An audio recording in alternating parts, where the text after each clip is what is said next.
झारखंड के साहेबगंज जिले में आदिवासियों की जमीन में अवैध माइनिंग धड़ल्ले से की गई है। सैकड़ों एकड़ आदिवासी की जमीन को जबरन कब्जा कर उस जमीन से खूब पत्थर का दोहन हुआ है। फिलहाल जो स्थिति नजर आ रही है उससे तो यही लगता है ईडी के दबिश के बाद भले ही कुछ अवैध माइनिंग में कमी आई हो, लेकिन जो सबूत दृष्टिनों के हाथ लगा है उससे तो यही दिखाई दे रहा है कि एसपीटीए यानी संथाल परगना टेंडेंसी एक्ट होने के बावजूद आदिवासियों की रैयती जमीन है जो कि सैकड़ों एकड़ है, उसमें जबरन अवैध माइनिंग किया गया है। दिनेश यादव जो कि लगातार अवैध माइनिंग के खिलाफ अकेले खड़े हैं, उन्होंने सबूत इकट्ठा किया है जिसमें आदिवासियों की जमीन को देखकर आपके होश उड़ जाएंगे।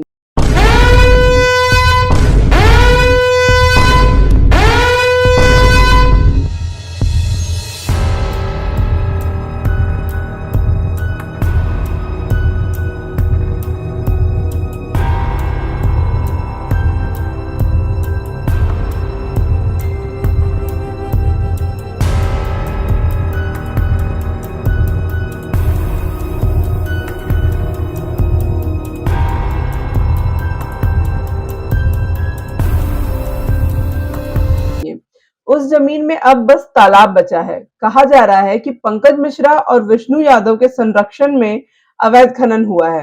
हालांकि ईडी के जांच में खुलासा हुआ है कि संताल इलाके के कई पहाड़ी इलाकों में प्रभावशाली लोगों के संरक्षण धड़ल्ले से पत्थरों का अवैध खनन अब भी जारी है। पिछले साल ईडी ने साहेबगंज के कई ठिकानों पर की गई छापेमारी और जांच में यहां अवैध खनन के जरिए 1,000 करोड़ से अधिक की मनी लॉन्ड्रिंग का पता लगाया था। दिनेश यादव का आरोप है, आप ही सुनिए और ये वीडियो देखिए। साहेबगंज मुफसिल थाना से हमको डांट के भगा दिया गया और जिरवाबाड़ी थाना से भी डांट के भगा दिया गया, आवेदन तक नहीं लिया गया। तब उसके बाद में हम डीसी साहब और खनन पदाधिकारी और एसपी साहब को आवेदन दिए। उसके बाद भी सुनवाई नहीं हुई हमारे बात पर। तब हम मुख्यमंत्री और राज्यपाल महोदय को दिए, उसके बाद भी हमको कुछ सकारात्मक उत्तर नहीं मिला। तब हम ऊपर अपना केंद्र के द्रौपदी मुर्मू को इसका रिपोर्ट भेजे, प्रधानमंत्री को भेजे, गृह मंत्री को भेजे। तो एक दिन 15 दिन पहले प्रधानमंत्री पोर्टल से फ़ोन आया 3-4 बार कि बाबा आप इसमें सुनवाई हुआ है, कहीं कुछ सुनवाई नहीं हुआ है।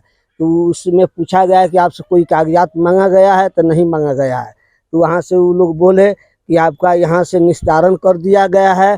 झारखंड सरकार के महानिदेशक को आपके आवेदन की सुनवाई के लिए भेज दिया गया है, अब वहीं से आपका सुनवाई होगी। उसके बाद से हमको कोई खबर नहीं मिली है।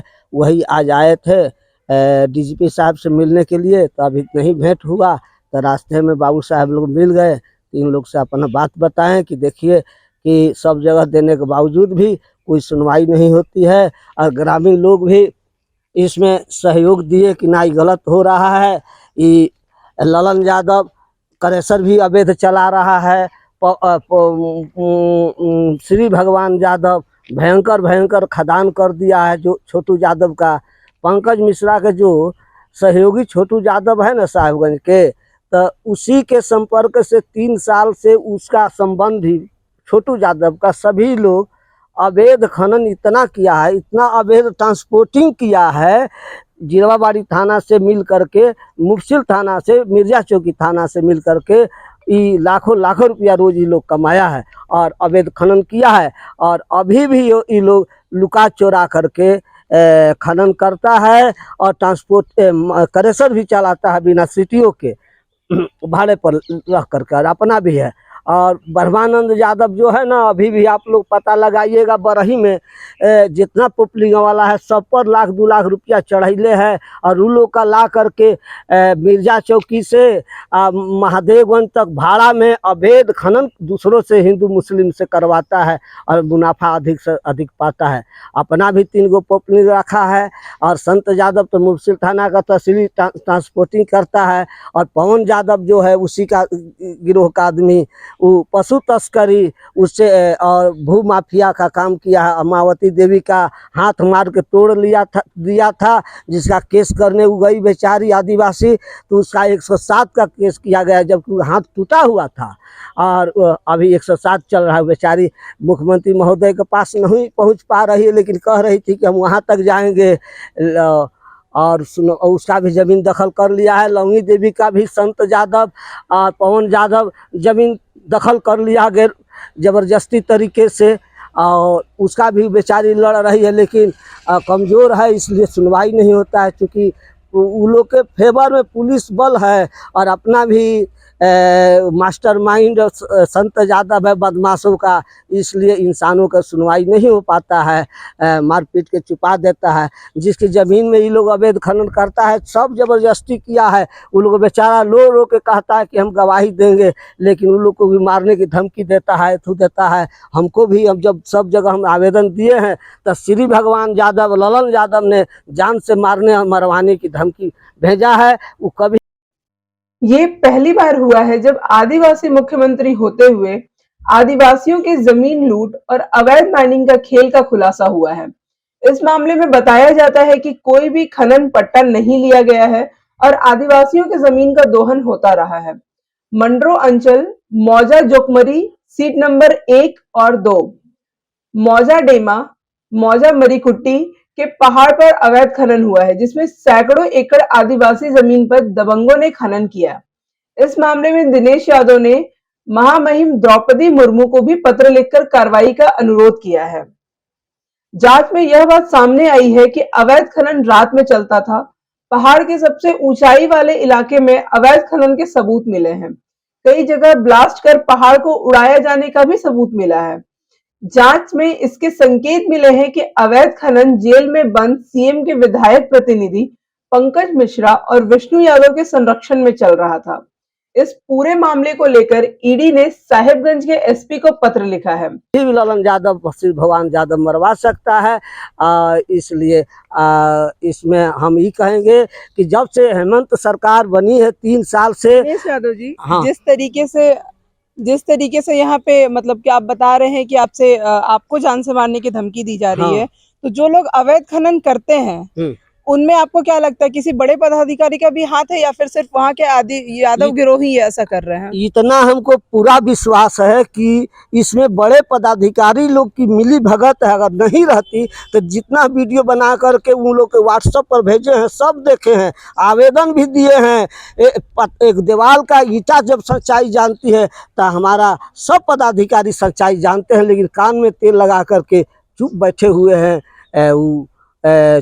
छोटू यादव कहिए, चाहे पंकज मिश्रा कहिए, उन लोग के इशारे पर सब 3 साल के अंदर में बहुत भयंकर हुआ है।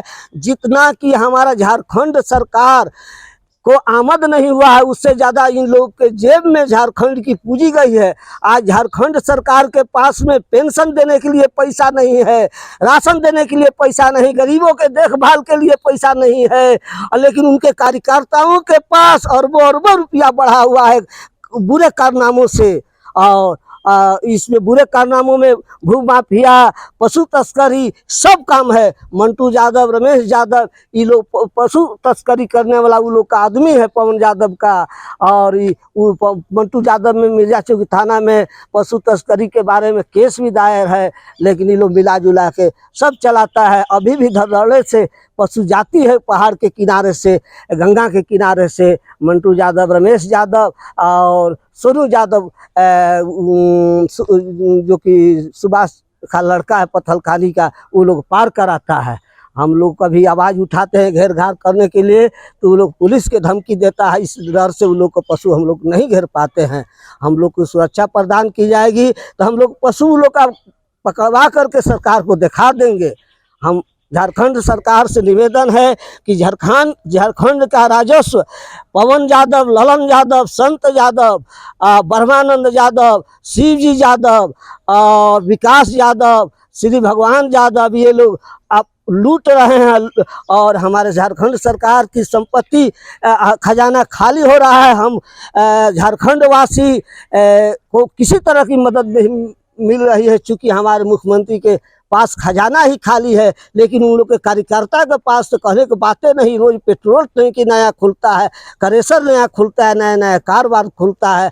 यही हमारे सरकार की लापरवाही है और यही हमारे सरकार की कमी है। जहाँ पे अवैध तरीके से खनन किया जा रहा है, आपको क्या लगता है वो मतलब वो जगह कितने ज्यादा मतलब एकड़ में फैली हुई है? ई जितना इसका वीडियो है, सब जितना आदमी का दरखास्त में आवेदन दिए हैं, ग्रामीण लोग दिए हैं, वो सबका वीडियो है।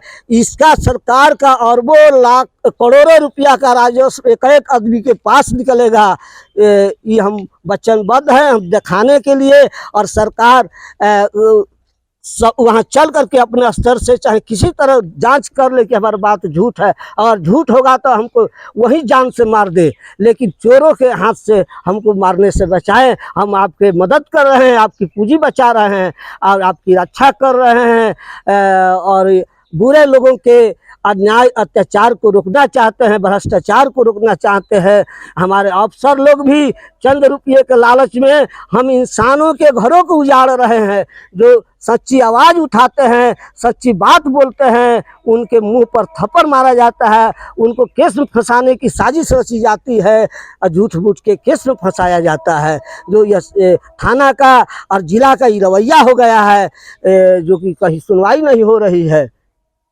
जिस तरीके से आपने यहाँ पे इन सब चीजों के बारे में बतलाया है, उसमें मतलब अवैध खनन जो किया जा रहा है, तो आपको मतलब जिस तरीके से अवैध खनन के मामले में एक बार पहले भी केस हुआ था, तो उसमें पंकज मिश्रा के खिलाफ कार्रवाई हुई थी, जो कि अभी जेल में है। हाँ, तो उनके अगर वो जेल में है तो फिर उनके वहां रहते हुए फिर कौन अवैध खनन मतलब अवैध खनन करवा रहा है? अरे पंकज मिश्रा जो बाबू है ना, ये विधायक जी के मंत्री जी के प्रतिनिधि है। इनका तो इतना कार्यकर्ता हो गया है, वो सब कार्यकर्ता वही काम करता है जो पंकज मिश्रा करते थे, करवाते थे। काम में कोई कमी नहीं हुआ है। मतलब आपके कहने का मतलब है, आप इस तरीके से आरोप लगा रहे कि पंकज मिश्रा भले ही जेल में है, हाँ, लेकिन उनके गिरोह के जितने भी लोग हैं वो अभी भी वहां पे अवैध खनन करवा रहे हैं, कर रहे हैं। और संत यादव पैसा तहसील रहा, अवैध ट्रांसपोर्टिंग का, अवैध क्रेशर का, अवैध का श्री भगवान यादव ये सब पैसा तहसील करके सब काम चालू रख ले। ऐसे भी ईडी साहब को मालूम ही है कि उनसे भेंट करने के लिए डीएसपी साहब गए थे। आखिर दाल में घोटाला नहीं है, पंकज मिश्रा की दाहिना हाथ नहीं है, तो क्या गुप्त रूप में वहां जाके भेंट करते हैं? तो मतलब आप जिस तरीके से आपने अपने जगह के लिए, अपने क्षेत्र के लिए जिस तरीके से आवाज उठाई है, और उसके बाद आपने जिस तरीके से आवेदन दिए और उस पर नहीं अभी तक कोई सुनवाई हुई है, आपको क्या लगता है कि अगर आगे आप इस पे फिर से कोई आवेदन देते हैं तो उसमें किस तरीके से आपको उम्मीद है कि सुनवाई हो सकती है सरकार के द्वारा? हमको तो लगता है कि हेमंत बाबू अपना कार्यकर्ता के ही बात सुनते हैं, जनता की बात उनके कान तक नहीं पहुंच पाती है। हेमंत बाबू अपने कार्यकर्ता की ही भलाई में है, जनता के भलाई में नहीं है। अगर जनता में भलाई में रहते तो हमारे देश, हमारे राज्य की संपत्ति लूटी नहीं जाती, वो जनता के हित में खर्च होती, न कि उनके कार्यकर्ता के हित में खर्च होती। उनके ही कार्यकर्ता सब लूट रहे हैं। इन पर उनको ध्यान देना चाहिए हेमंत बाबू को कि गलत हो रहा है, सरासर अन्याय हो रहा है। 1000 जनता को अब मार करके 10 कार्यकर्ता को जिंदा कर रहे हैं, तो ये धर्म का काम नहीं है, ये अन्याय है, ये एकदम अधर्म है, ये महापाप है। पाप किसी को छोड़ता नहीं है, नहीं छोड़ेगा किसी को। इसलिए आपसे निवेदन है कि राज्य की संपत्ति राज्य के हित में जमा हो, न कि आपके कार्यकर्ता के हित में हो, और लूट लूट करके वे जो आज अरबों खरबों के मालिक बने हुए हैं और भ्रष्ट पदाधिकारियों के सहयोग से बुरे बुरे कारनाम करते हुए, अवैध और कार्य करते हुए रोज लाखों रुपये कमा रहे हैं। अभी भी वहाँ का कोई माहौल शांत नहीं है। पंकज मिश्रा कुछ भी हो, कहीं भी हो, लेकिन उनके कार्यकर्ता लूटने से बाज जाने वाले नहीं हैं।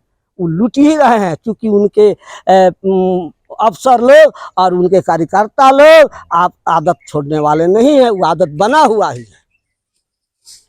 जैसा कि अभी आपने यहाँ पे देखा कि जिस तरीके से दिनेश यादव जी ने पूरे बात को बतलाया है कि किस तरीके से वहाँ पे अवैध खनन किए जा रहे हैं या फिर किस तरीके से वहाँ पे बिना आदिवासियों के मतलब मर्जी के, बिना आदिवासियों के सहमति के उन्हें डरा कर, उन्हें धमका कर किस तरीके से उन्हीं की जमीन पे वहाँ पे अवैध तरीके से खनन किया जा रहा है। और इस पे जब एक आदिवासी महिला ने, आपको बता दें कि जिस तरीके से वहाँ की एक उस पे वहाँ पे एक आदिवासी महिला ने जब इसके खिलाफ आवाज उठानी चाहिए और जा करके वहाँ पे बात करने के लिए चाहिए, लेकिन उनके ऊपर ही उल्टा केस कर दिया गया कि वो वहाँ के लोगों को फंसाना चाह रही है। आप देखिए कि जिस तरीके से इस पेपर पे आवेदनों का पूरा एक बंडल है कि किस तरीके से इन्होंने हर जगह पे आवेदन दिया है, दिनेश यादव जी ने सरकार के पास यहाँ पे दिया है, राज्य के मुख्यमंत्री के पास दिया है और राज्यपाल के पास दिया है, प्रधानमंत्री पोर्टल के पास दिया है और राष्ट्रपति के पास भी दिया है।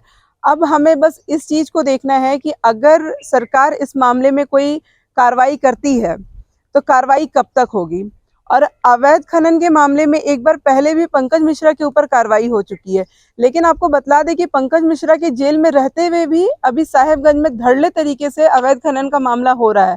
तो इससे ये बात बिल्कुल ही साफ जाहिर होती है कि वहां पे पंकज मिश्रा के जो गिरोह के लोग हैं या फिर कह सकते हैं कि उनके जो सगे संबंधी है वो वहां पे अभी भी अवैध खनन कर रहे हैं और इस पे सरकार ने अभी तक चुप्पी साधी हुई है। ऐसी खबरों को देखने के लिए आप मेरे साथ बने रहे। मैं प्रेरणा चौरसिया, दृष्टि नाउ रांची।